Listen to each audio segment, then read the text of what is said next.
23ஆம் சங்கீதம். சத்துருக்களுக்கு முன்பாக ஒரு பந்தி. என் சத்துருக்களுக்கு முன்பாக நீர் எனக்கு ஒரு பந்தியை ஆயத்தப்படுத்தி என் தலையை எண்ணெயால் அபிஷேகம் பண்ணுகிறீர். என் பாத்திரம் நிரம்பி வழிகிறது.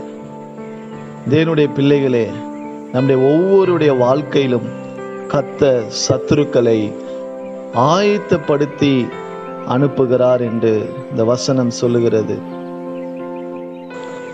சத்துருக்களை மாத்திரம் ஆயத்தப்படுத்தவில்லை, சத்துருக்களுக்கு முன்பாக ஒரு பந்தியை ஆயத்தப்படுத்தியிருக்கிறார்.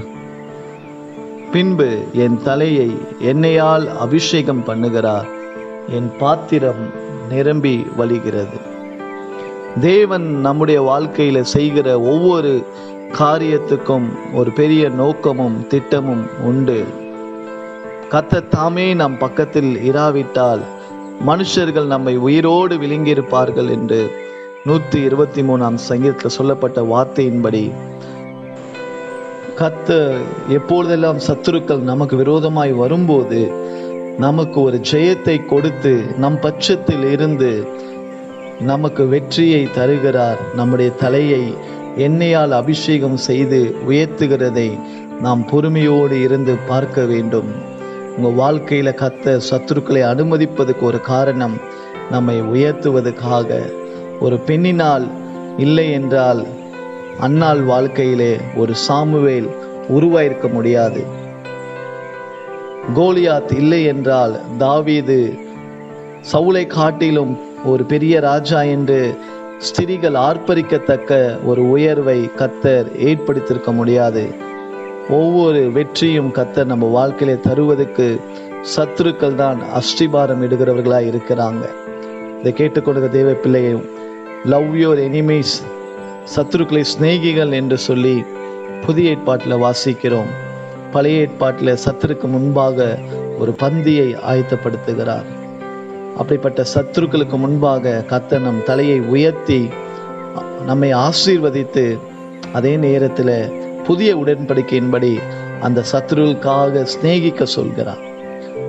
அதனால சத்துருக்கு முன்பாக பந்தியை நமக்கு உயர்த்தினார் என்று சொல்லி நம்முடைய உயர்வை குறித்து நாம் பெருமை கொள்ளாதபடிக்கு கல்வாரி சிலுவையிலே இயேசு தம்மை பகைத்த எல்லோரையும் சிநேகித்தார் என்ற ஒரு வார்த்தையும் நாம் இதோடு கூட சேர்த்து படிக்கும்போது தான் இந்த பிரமாணம் முழுமை அடையும் என்று நான் விசுவாசிக்கிறேன்.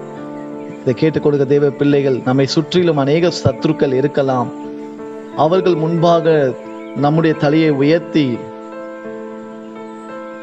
அவருடைய நாமம் மகிமைப்படும்படியாக சில தேவ திட்டங்களை நம்முடைய வாழ்க்கையில கர்த்தர் அனுமதிக்கலாம். ஆனால் எல்லாவற்றிலும் காட்டிலும் ஒவ்வொரு ஆத்துமாவும் தேவனுடைய பார்வையிலே வெளியேற பெற்றதை நாம் அறிந்து கொள்ள வேண்டும். அவர் ஒவ்வொருவருக்காக இரத்தம் சிந்தி நமக்கு ஒரு வெளியேற பெற்ற ரட்சிப்பை கொடுத்திருக்கிறார். ஒருவரும் கெட்டு போக கூடாது என்பது அவருடைய உள்ளத்தில் இருக்கிற தீர்மானம். நாம் ஜெபிப்போம். நம்முடைய சத்துருக்களுக்கு முன்பாக நம்மை வெட்கப்படுத்தாதபடிக்கு நம்முடைய தலையை உயர்த்துகிற தேவன் அவர்களையும் ரட்சித்து நம்மோடு கூட அந்த பந்தியிலே கலந்து கொள்ள செய்வார். ஜெபிக்கலாம். நாங்கள் நேசிக்கிற எங்கள் நல்ல தகப்பனே, நீர் எங்களுடைய வாழ்க்கையில அனுமதிக்கிற தீமைகளுக்காக ஸ்தோத்திரம். சத்துருக்களை எங்கள் வாழ்க்கையில ஏற்படுத்தி அவர்களுக்கு முன்பாக நீரே ஒரு பந்தியை ஆயத்தப்படுத்தி எங்கள் தலையை எண்ணெயால் அபிஷேகம் செய்து எங்களை உயர்த்தி வைக்கிறவர் நீர் ஒருவர் மாத்திரமே.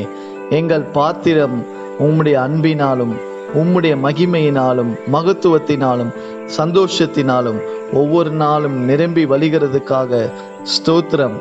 பழைய ஏற்பாட்டிலே சத்துருக்களுக்கு முன்பாக பந்தியை ஏற்படுத்தி புதிய ஏற்பாட்டிலே சத்துருக்களை சிநேகிகள் என்று புதிய பிரமாணத்தை கொடுத்து, ஆண்டவரே உன்னிடத்தில் அன்பு கூறுவது போல பிறனிடத்திலும் அன்பு கூறுவாயாக என்ற சத்தியத்தை எங்கள் முன்பாக வைத்ததுக்காக ஸ்தோத்திரம். எங்களையும் ஆசீர்வதியும், எங்கள் சத்துருக்களையும் ஆசீர்வதியும்.